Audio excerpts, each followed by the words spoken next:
Hello students, how are you? Hope all of you are fine at your home. I am Mrs. Manpreet Kaur, your SST teacher from California Public School. Yes, dear students, today's date is 17th July 2020 and we are doing the chapter Democratic Government. So in this chapter we have to discuss about the basic features of the democratic form of government, India's democratic government features. In between three organs we have to discuss legislature, executive and judiciary, and we have discussed about the legislature, and today's video we have to discuss about the executive. Firstly, what is the role of the executive? Executive means enforce the laws that are made by the legislature. जो भी legislature के द्वारा कानून बनाए गए थे उनको लागू करना, that is the work of the executive. At the central level who check it, and at the state level who check it. At the central level, President, Vice President, Prime Minister, Council of the Ministers form the Union Executive.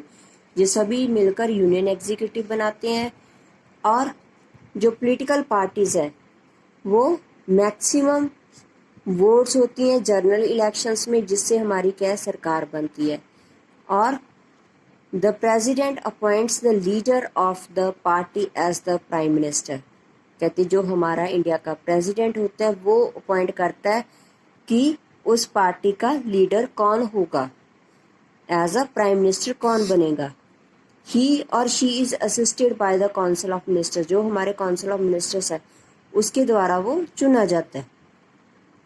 Prime minister and the council of ministers are responsible for the smooth running of the government. कि सरकार को कैसे अच्छे से चलाना है उसकी responsibility, जिम्मेवारी किसकी है? काउंसिल ऑफ मिनिस्टर्स की और प्राइम मिनिस्टर की. स्टेट लेवल पर मीन्स एक सरकार को, एक स्टेट की सरकार को कैसे चलाना है, that's responsibility governor, chief minister and council of ministers also. जो चीफ मिनिस्टर है वो लीडर होता है पार्टी का, जो मैक्सिमम वोट्स होती हैं उसके द्वारा वो चुना जाता है. और जो चीफ मिनिस्टर है वो किसके द्वारा अपॉइंट किया जाता है? गवर्नर के द्वारा. और चीफ मिनिस्टर आगे किस चीज को असिस्ट करता है? By the council of ministers, and they are also the responsible to governing the state. They are to governing the country, to governing the state. जो सिविल सर्वेंट्स होते हैं एट द सेंट्रल लेवल और at the state में, ensures that the policies of the government are followed. वो देखते हैं कि जो पॉलिसीज हैं सरकार की वो फॉलो की जा रही हैं या नहीं की जा रही. That is the work of the executive. Now judiciary. What is the meaning of the judiciary? Judiciary means help citizens understand the laws and protects the fundamental rights and the settles disputes. न्याय, ठीक है, means we have to got the justice. Judiciary. Central level पर Supreme Court in the New Delhi is the highest judicial body in our country. Our country की सबसे बड़ी judicial body है Supreme Court.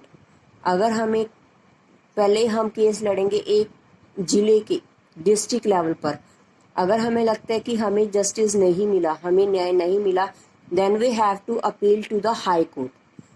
तो हम हाई कोर्ट में जाएंगे. अपनी means every state has a high court. हर एक स्टेट का एक हाई कोर्ट है.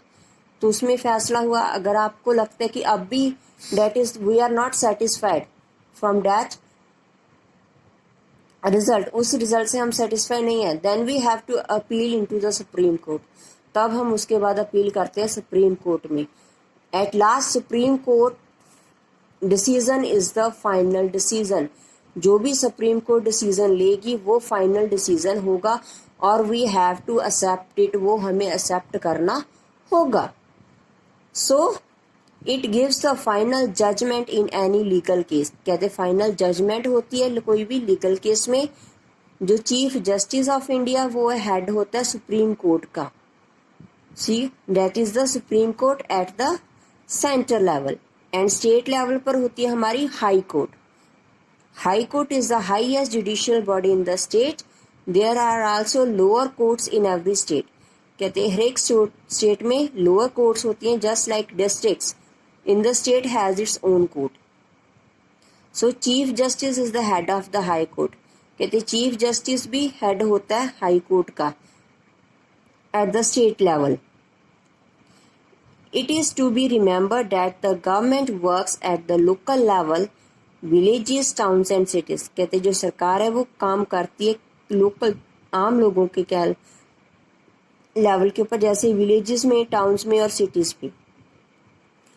सो you will be read about in it the कैसे वो काम करते हैं. That we have to study in the higher classes. So next is the responsibilities of a citizen in a democracy. एक democracy में क्या responsibilities है सिटीजन की कि उसने क्या कुछ करना है. The responsibilities of a citizen in a democratic government. क्या क्या रिस्पॉन्सिबिलिटीज है. Respect the constitution and obey the law of the country. हमें अपने संविधान, हमारी कॉन्स्टिट्यूशन की रिस्पेक्ट करनी चाहिए. जो भी कानून बने हैं उन सभी का पालना करना चाहिए, ओबे करना चाहिए. Take an active interest in the affairs of the country. जो भी काम है कंट्री के प्रति उनमें हमें एक्टिवली पार्टिसिपेट करना चाहिए. Put the interest of the country above the everything. Country में जो भी काम हो रहा है उसमें interest we have to create it. ये मत सोचो कि चलो देश में हो रहा है छोड़ो. No, that is also related to you also. Cast vote responsibly. जो भी अपनी वोट है उसको अच्छे से उसका इस्तेमाल करो. पे टैक्स ऑनेस्टली. जितना भी आपका टैक्स बनता है उसको पे करो. Perform the fundamental duties. जो भी आपकी फंडामेंटल ड्यूटीज हैं अपने देश के प्रति कुछ कर्तव्य हैं, ठीक है, उसको अच्छे से निभाओ. Promote brotherhood and despite different languages, culture and religion. जो भी ब्रदरहुड है, भाईचारा, उसे प्रमोट करो, आगे बढ़ाओ. जो लैंग्वेजेस में, कल्चर या रिलीजन में कोई भी भेदभाव है उसे खत्म करो. Respect the national flag and national anthem. हमारे नेशनल फ्लैग की और नेशनल एंथम की हमेशा रिस्पेक्ट करो, उसको आदर दो. Next, the execute.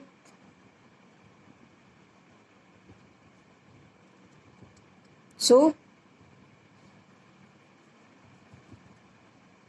these are the some responsibilities that in a democratic government. So next, what we have, some words. Democracy, form of government in which the supreme power lies with the people, exercise this power during the election. Democracy, लोगों की सरकार. Political party, group of people having common AIIMS. Political party उसे group of peoples को कहते हो जिनका M एक हो, आइडियाज हो. और जैसे Bharatiya Janata Party, Indian National Congress, these are the political parties. Union territory, central administration, subdivision of India. State से छोटा area but that is directly under the central government, और इसकी अपनी कोई गवर्नमेंट नहीं होती, वो सेंट्रल गवर्नमेंट के अंडर होता है. So that is our chapter democratic India और democratic government. Hope all of you have firstly listened the video carefully.